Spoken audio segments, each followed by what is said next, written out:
നിങ്ങൾ തംബ്നെയിലിൽ കണ്ടതുപോലെ തന്നെ എന്തുകൊണ്ടാണ് നിങ്ങളുടെ ബൈസ് ഗ്രോ ആവാത്തതെന്നുള്ള കാരണം ഈ വീഡിയോയിലൂടെ നിങ്ങൾക്ക് അറിയാൻ പറ്റും. എൻ്റെ ബൈസ് ഇമ്പ്രൂവ്മെൻറ്റ് ചെയ്തെടുക്കാൻ ഞാൻ ചെയ്ത 4 വർക്കൗട്ട് ഈ വീഡിയോയിലൂടെ ഞാൻ പറയുന്നതായിരിക്കും.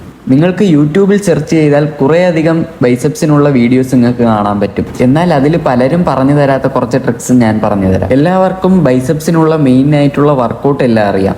എന്നാൽ അത് എത്ര സെറ്റ് ചെയ്യണം, എത്ര റെപ്പ് ചെയ്യണം, ഏതൊക്കെ ഫോമിൽ ചെയ്യണം, എങ്ങനെ ചെയ്യണമെന്ന് ആർക്കും അറിയത്തില്ല. ഞാൻ പറയാൻ പോകുന്ന രീതി നിങ്ങൾ ഫോളോ ചെയ്താൽ നിങ്ങൾക്കും ബൈസിന് ഇമ്പ്രൂവ്മെൻറ്റ് ചെയ്യാം. ഒന്നാമത്തെ വർക്കൗട്ട് ഹാമർ കേൾസ് ആണ്. ഇത് പലരും ചെയ്യുന്നത് ചിലപ്പോൾ 4 സെറ്റ്, ചിലപ്പോൾ 3 സെറ്റ്, 15, 12, 10 അങ്ങനത്തെ റെപ്സ് വെച്ചായിരിക്കും.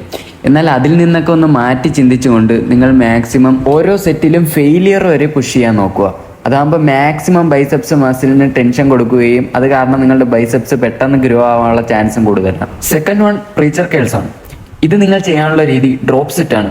ഡ്രോപ്പ് സെറ്റ് എന്ന് പറയുമ്പോൾ ഫസ്റ്റ് ഒരു മാക്സിമം നിങ്ങൾക്ക് എത്ര വെയിറ്റ് ഇടാൻ പറ്റുമോ ആ വെയിറ്റ് ഇട്ട് നിങ്ങൾക്ക് എത്ര ഫെയിലിയർ ആയിട്ട് എത്ര റെപ്പ് അടിക്കാൻ പറ്റുമോ അത്രയും റെപ്പ് നിങ്ങൾ ചെയ്യുക. അത് കഴിഞ്ഞിട്ട് വെയിറ്റ് കുറയ്ക്കുക. വീണ്ടും നിങ്ങൾക്ക് ഫെയിലിയർ ആവണവരെ എത്ര റെപ്പ് അടിക്കാൻ പറ്റുമോ അത്രയും റെപ്പ് ചെയ്യുക. അടുത്ത വീണ്ടും വെയിറ്റ് കുറയ്ക്കുക, ഇതുപോലെ തന്നെ റിപ്പീറ്റ് ചെയ്യുക. അങ്ങനെ നിങ്ങൾ മാക്സിമം ബൈസ് പൊട്ടുന്നവരെ കളിക്കുക.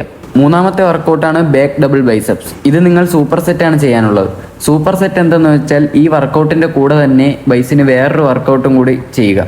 ഉദാഹരണത്തിന് ബാക്ക് ഡബിൾ ബൈസെപ്സിന് ഒരു 10 റെപ്പ് ചെയ്തിട്ട് കേബിളിൽ ബാർബൽ കേളിന് ഒരു 10 റെപ്പ് ചെയ്യുക.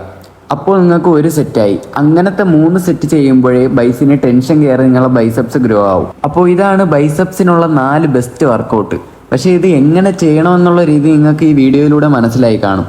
അപ്പോൾ നിങ്ങൾക്കിത് പുതിയൊരു അറിവാണെങ്കിൽ നിങ്ങൾ ഈ ചാനലൊന്ന് സബ്സ്ക്രൈബ് ചെയ്ത് വെച്ചോ. ഇതുപോലത്തെ കൂടുതൽ വീഡിയോസുമായി ഞാൻ വീണ്ടും വരും. പിന്നെ നിങ്ങൾക്ക് ഡൗട്ടോ കാര്യങ്ങളോ ഏതെങ്കിലും വർക്കൗട്ടിനെ പറ്റി വീഡിയോ ചെയ്യണമെന്നോ ഉണ്ടെങ്കിൽ നിങ്ങൾ ഈ വീഡിയോയുടെ അടിയിൽ കമൻറ്റ് ചെയ്തേക്കും. യൂസ്ഫുള്ളായി തോന്നിയാൽ ഈ വീഡിയോ നിങ്ങളുടെ ഫ്രണ്ട്സിലേക്കും എത്തിച്ചേക്കും. Thanks for watching my video.